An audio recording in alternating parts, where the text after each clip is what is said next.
Horas dan salam sejahtera bagi kita sekalian, para sahabat setia pendengar renungan harian Carpe Diem, khususnya anggota jemaat dan Parhalado HKBP Bumi Anggrek, Resort Bumi Anggrek, Bekasi. Kembali kita bertemu untuk merenungkan firman Tuhan, kali ini di hari Kamis 22 Januari 2026. Kiranya di hari ini damai sejahtera Allah yang melampaui segala akal, memelihara hati dan pikiranmu di dalam Kristus Tuhan kita. Marilah kita memulai perenungan firman Tuhan dengan menyanyikan buku ND nomor 707, bait yang pertama dan yang ketiga.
Bagian firman Tuhan untuk kita renungkan hari ini seperti yang ditetapkan oleh HKBP sebagai ayat harian adalah yang tertulis dalam 2 Korintus 1 ayat 3-4. Terpujilah Allah Bapa Tuhan kita Yesus Kristus, Bapa yang penuh belas kasihan dan Allah sumber segala penghiburan, yang menghibur kami dalam segala penderitaan kami, sehingga kami sanggup menghibur mereka yang berada dalam bermacam-macam penderitaan dengan penghiburan yang kami terima sendiri dari Allah.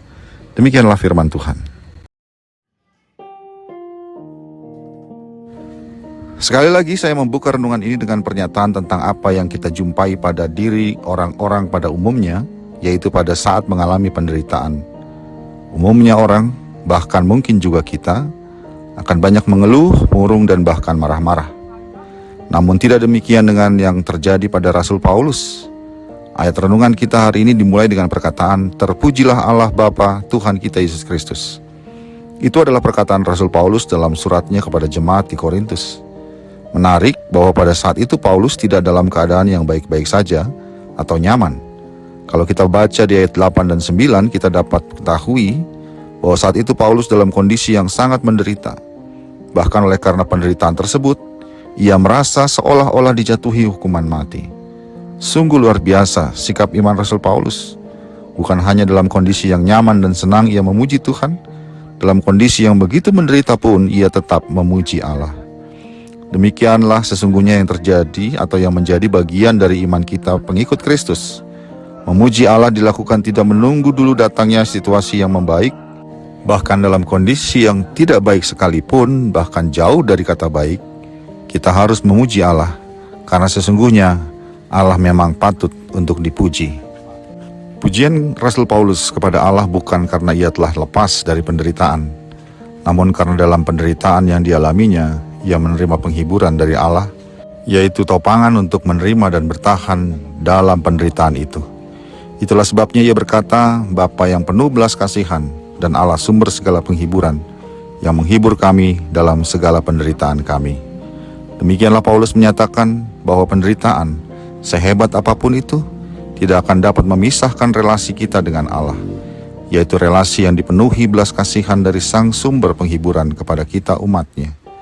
Bahkan sesungguhnya, penderitaan itu menjadi jalan tercurahnya kekuatan dan penghiburan dari Allah bagi kita.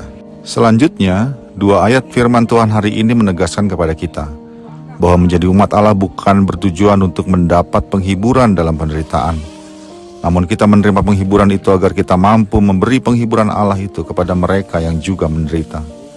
Allah memberi penghiburan kepada kita di saat kita menderita, namun bukan hanya supaya kita merasakan penghiburan itu yang menjadi tujuan Allah, melainkan agar kita menjadi penghibur bagi mereka yang menderita. Dalam hal inilah kita dapat belajar bahwa sesungguhnya penderitaan adalah sarana solidaritas kepada sesama di dalam tubuh Kristus yang juga pernah menderita. Artinya sesungguhnya penderitaan dan penghiburan Allah adalah paduan sempurna untuk menjangkau orang-orang yang menderita juga, sehingga mereka pun merasakan penghiburan Allah. Oleh karena itu, sahabat Carpe Diem yang dikasihi Tuhan, jangan menunggu keadaan menjadi baik untuk dapat memuji Allah. Ia sesungguhnya bekerja, menopang dan memberi kekuatan bagi kita untuk menjalani dan menerima penderitaan itu. Temukanlah bentuk topangannya, maka ia akan menghibur hatimu, sehingga engkau pun akan mampu menjadi penghibur orang-orang yang juga menderita. Amin.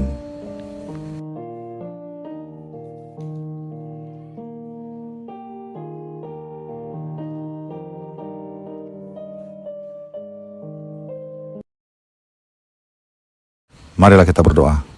Ya Allah Bapa kami, terima kasih karena Engkau adalah Allah yang begitu setia.